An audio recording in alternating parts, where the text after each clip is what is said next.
Come on, I know you're looking for some feel-good music, so just keep your radio right here for the Sly Stone Show. And you might want to think about cleaning up your car before we start. This thing is nasty. Oh, back to what's important. It's the Sly Stone Show every Friday afternoon at 3 on the voice of Nassau Community College, 90.3 WHPC.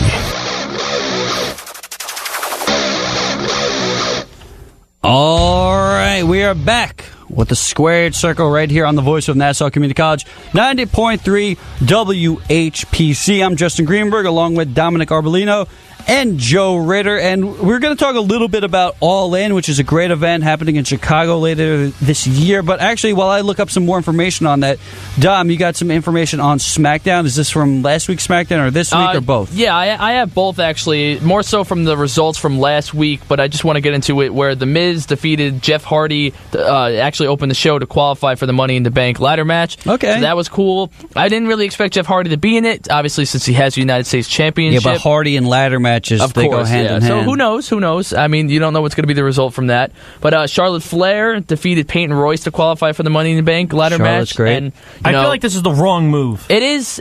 I don't think Charlotte should have won. Well, she's not. I don't see her winning it, but you guys know what happened to Charlotte. Yes, she ruptured her breast implant. And her teeth got knocked out. Really? Yeah. Her teeth, too? That's why she left the tour. She had to get dental surgery. Oh, wow. Yeah, it's a rough week. Up, yeah. I'm not even talking about that. I just, as far as opportunity, I feel like Peyton Royce had more to gain from being in the Money in the Bank match than Charlotte Flair did. Charlotte Flair is established as the best women's wrestler right now. She doesn't need it. Yeah, she doesn't need to. She doesn't need to win it, which she's not. She's not doing it. You but don't need to be in it. Yeah, you do, because you need the best. You need the best. You need the. I'm gonna say it. I'm getting angry. You need the best in the contest, because if you have, what's her name? Who were you talking about? Peyton Royce? I know nothing about her. Peyton Royce is very good. If you let her lose, what does it mean? But if Peyton Royce beats Charlotte, now you're going to go, who is this girl? Why did they let her win? And then if she goes to Money in the Bank, she won't win, obviously. You're going to have you probably put someone more established as a winner. But if she did win, now you put her on the map of who is this girl? Why is she important? And you'll start to really watch her. Plus, the Iconics have been putting on great heel work. They really have. I could just picture Charlotte, though, doing, some crazy moonsault. I agree. Off the top of the ladder. She's going to go all in. I just feel like this would have been better for Peyton to develop her character, get more well-known to people, because I know nothing about her. Right, because she's an NXT call-up, and they need to develop her as a character, and I think this is a great way for that to happen if you would have put her in Money in the Bank. It's not over yet. Obviously, maybe Billie Kay could win, and you could see, Peyton Royce accompany Billie Kay in Money in the Bank. Who knows? But honestly, I think that was a bad call. Yeah. Moving on, you actually had Xavier Woods. What was that? I think Cesaro. Did Cesaro beat? That's the only thing I didn't write down. Cesaro beat Xavier Woods. Now, here's the question with this, though. I actually think there's going to be a split coming soon between Cesaro and Sheamus. I think they're going to go back to being singles competitor. I know it's upsetting. Yeah, I love that tag But you had Xavier Woods beat Sheamus last week, or 2 weeks ago, I should say. And then last week you had Cesaro beat Xavier Woods, and Sheamus was saying, like, there's no way, You're going to split the bar before the New Day? New Day, I feel like you can't. Yeah, New Day needs to stick together forever. The bar is so good. I understand, but think about them as singles competitors, too. They did have their runs. At least Sheamus did. I think adding 2 more single competitors to the SmackDown Live roster would be pretty intriguing. Tag teams are so weak all around. And not on SmackDown. Isn't it's good on SmackDown? But the thing is, we've seen Cesaro get his pushes as a singles competitor. He even had Paul Heyman as his manager, and He's a Paul Heyman guy. And still couldn't get to that next time. I love Cesaro. He's my top 5 favorite on the roster, but he just doesn't work in WWE's landscape as far as a singles competitor. And I think he's thriving now.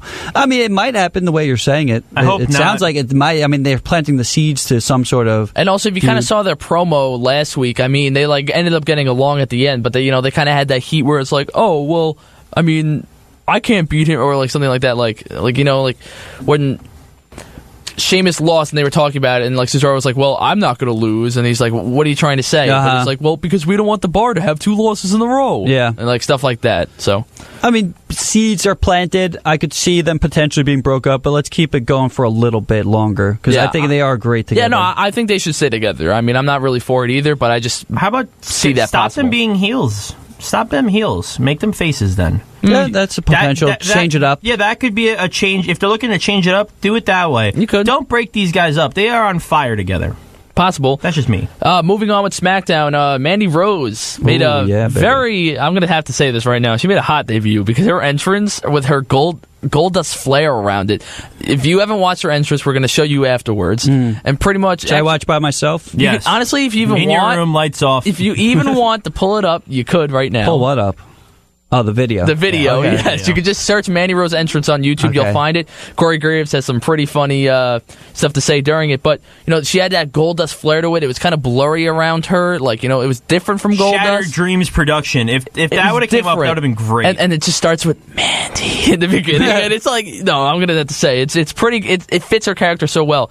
But, she had her singles debut, and she shockingly defeated Becky Lynch, which I was kind of... Not really. Becky Lynch has been so lost in the shuffle. Well, I know, but that's what I'm saying. I find it ridiculous that Becky Lynch actually lost to Mandy Rose. I understand Mandy Rose needs to win more than Becky Lynch because obviously Becky Lynch, we already know, is a proven good in-ring competitor. But how do you do that? How do you say, Becky Lynch is going to lose to Mandy Rose because Mandy Rose needs the push? She does. But she needs a win. No, but then you look at Charlotte versus Peyton Royce, and it's like the opposite. Peyton doesn't need that. We'll give Charlotte this. Well, I didn't say that. No, I'm not saying you. I'm saying how do you rationalize that? Well, it makes no sense. Because Mandy Rose it makes no sense. Come on, that's what we say every week. The WWE does not make any sense She at is all. gorgeous. I'm watching it right now. What? Oh, you're just watching it now? No sound. Put it on cue and listen to it yourself. You'll love it.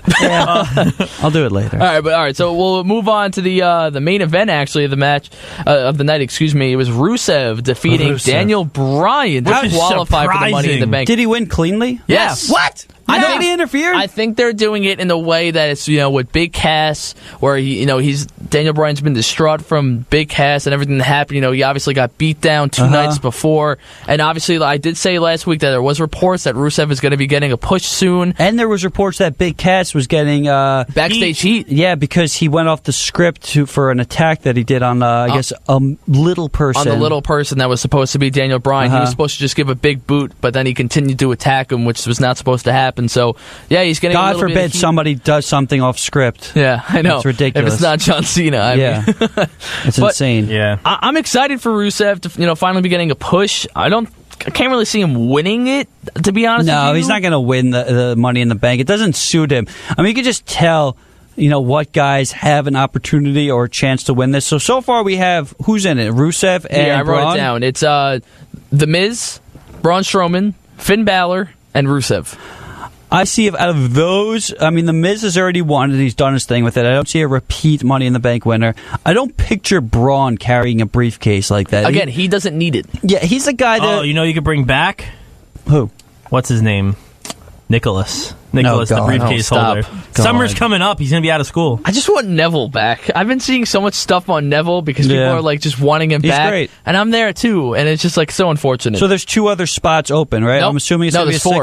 It's 8. It's 8. Oh, great. That's a cluster. It's 8 for both, too, for the women That's as well. ridiculous. I mean, you can't really tell a story with that many people in the ring at once. And, you watch these ladder matches, half the time people are just lying on the floor sleeping. Yeah. I'm going to be honest, I don't mind it. I'm hoping, it will... be a little different. I understand that, even with a 6-man ladder match, like you said, Justin, half the time it's just 2, the other 4 lying around when 2 are going at it in the ring, and then 1 randomly gets up. So I understand that point. I think it'll be cool to get more talent in there, which is I think the reason why they obviously extended it. I think if Rusev wins the Money in the Bank, you have one of the most interesting ways that he could cash in out of all these guys. Because think about it, a match is over. Let's say AJ Styles is still a champ. He's just laying in the ring after a brutal match, and he's just laying there. And And then you yeah. And as Aiden English is singing, Rusev just sprints to the ring and is trying to cash in. Aiden English is singing the whole time. Yeah, but then we can have the ref again and be like, "Are you sure you want to do it?" No, the men do it all the time, so they'll understand. I just don't understand. I mean, I just don't see Rusev being world champion. I mean, I love Rusev. L. He's over. Go eat an L. Get out of here. What?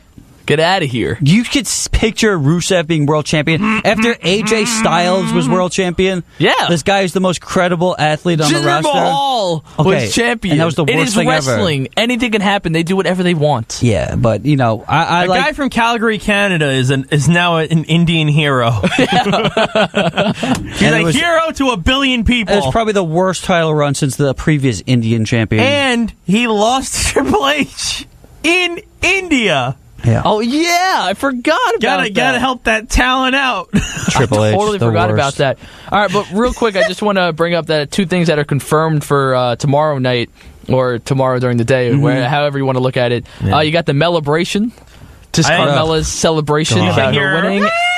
Like the whole time. She's the worst. And then you have Andrade Cien Almas and Zelina Vega debuting. I don't know how it's going to happen. That's who? What jobber? I've heard some pretty interesting things where, you know, I think he's going to eventually qualify for the Money in the Bank ladder match. I think that's where they're going to place him. I think he needs to win the Money in the Bank ladder match. That would be pretty cool. Cash in at SummerSlam. I would love that. I would definitely love to see that. But I'm wondering, because I've seen some stuff on Twitter, and obviously, you know, people's theories don't obviously, you know, go by the like WWE. They don't, you know, really care what other people think. Yeah. But I did see one intriguing thing where you just have like Zelina Vega like just come out. It's just her and have her like demand that Andrade gets put into the Money in the Bank ladder match because, you know, he's just that good. And I thought that's like an interesting factor because I feel like it's kind of both their characters where they're just demanding something and like they'll get it. You know, I don't want to see Andrade just against a jobber because I feel like it always happens. I know, but he is so much better. That's why I wouldn't mind this, and I know you're a big fan of it, if he even lost his debut to a credible superstar, and, you know, it's something different because every time someone debuts, they win. If it's something different, you'll talk about it. Maybe he'll be like, oh, I wasn't ready. And it adds something to his character. Doesn't make him, you know, because he's going to win his next couple matches. I would assume he'll go undefeated for a month, just like everybody who debuts. And then he'll lose, and they'll be lost in the shuffle, just like every guy is, whether it's Ty Dillinger or whoever's brought up from NXT. But the difference is, the difference between Andrade and other guys... Oh, he's great. I'm not talking... It's not even him. He isn't the reason that he's over. It's Zelina Vega. She gets him over. Her being what she is the reason that this guy's over, because if she wasn't there, he would not be over at all. I'm going to say it. He wouldn't be over. His wrestling would be awesome. It'd be great to watch him. But if he can't cut a promo, you're not going to be a champ. She cuts the promos and he does the wrestling, and she is exceptional at cutting promos. She's the best manager right now in all of WWE. Besides Paul Heyman. But he's an advocate. But he's not even there. Right. He's not there enough Honestly, to be considered. I want to see the two of them spar, and I think it'd be hilarious to watch. I think it'd be a great little promo off if the two of them Paul went at each other. Heyman against Zelina Vega in a promo battle? Absolutely. I think it'd be incredible to watch. Heyman would wipe the floor with her. I don't know, man. I know. Paul Heyman's like the best talker in the history of the business. Remember, look who we're talking to, all right? He's been watching for a while. I know. I'm just saying, Zelina Vega is Andrade Cien Almas, and without her, this guy will not be. Well, that's not a good sign. That's not a good sign for him. It's just because he can't cut promos. But can he not? I don't know. Nah, is he not good at it? He's not. Nah. That's not a good thing. It's like AOP. Like he can get through it, but he needs her. But he has charisma. In the that ring. Doesn't matter for the promo. I mean, Bret Hart is one of the best of all time. Never really could cut a great promo. Best there is, the best there ever will be. So, you know, you don't necessarily need to be able to speak so well to get your point across. You could have that sort of charisma that just, you know. He's not a John Cena on the mic, but very few are. But you know what? He is like a Seth Rollins in the ring. The guy can just captivate an audience. You can watch Andrade and go, oh my God, this guy's great. Can I bring up something real quick that just made me laugh? Who typed this up? I did. You spelled Nikki wrong. I don't care. How do you spell it? Niki. Oh, wow. Sorry. I just looked down and it made me laugh, so I just wanted to bring it up. I feel you had a typo last week, too. Yeah. Did you type it last week? No, I typed it last week, too. You had something bad. All right, so we mentioned All In, which is an event taking place in Chicago. So in May of 2017, a fan asked Dave Meltzer on Twitter if Ring of Honor could sell 10,000 tickets, and Meltzer responded, not anytime soon. Cody Rhodes took that as a bet by responding, I'll take that bet, Dave. Eventually, the idea evolved from an ROH show to a self-funded event promoted by Cody and the Young Bucks. And just this past weekend, the event sold out 10,000 tickets. It's become the first U.S. wrestling show outside of the WWE to break 10,000 tickets sold since the now defunct WCW, and the first event outside of the big two, WWE and WCW, to do so since 1993. So this is within huge. 30 minutes as well. 30 minutes, tickets going live. They sold out. This is good stuff. And, we already know who's confirmed. We got Kenny Omega is going to be there. Cody Rhodes is obviously going to be there. The Young Bucks. Rey Mysterio just confirmed to be there. And all these great, New Japan. Stephen Amell from the Arrow is going to be there. But all these great, indie and Japanese wrestlers.